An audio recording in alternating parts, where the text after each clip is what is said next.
में बढ़ती टेंशन के बीच एक बड़ी खबर सामने आई है। अब भारत में ही बनाए जाएंगे राफेल फाइटर जेट के अहम हिस्से। जी हां, राफेल जेट जो अब तक सिर्फ फ्रांस में बनते थे, अब उनका बड़ा हिस्सा भारत में तैयार किया जाएगा। ये मुमकिन हो पाया है टाटा ग्रुप और फ्रांस की कंपनी दी स्टॉल एविएशन के बीच हुई एक बड़ी डील से। इस डील के मुताबिक अब भारत में राफेल जेट के बॉडी पार्ट जैसे उसका ढांचा, फ्यूजलेज, पीछे का हिस्सा और बीच का हिस्सा बनाए जाएंगे। इस काम को अंजाम देगी टाटा एडवांस सिस्टम लिमिटेड। इस समझौते के तहत 4 बड़े एग्रीमेंट साइन किए गए हैं। मतलब अब राफेल न सिर्फ भारत में उड़ान भरेगा, बल्कि उसका निर्माण भी यही होगा।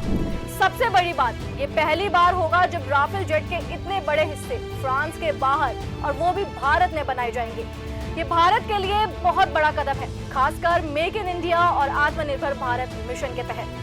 टाटा ग्रुप का कहना है कि 2028 तक पहला राफेल ढांचा भारत में बनकर तैयार हो जाएगा। जब फैक्ट्री पूरी तरह काम करने लगेगी तो हर महीने 2 राफेल फ्यूजलेज भारत में बनाए जाएंगे।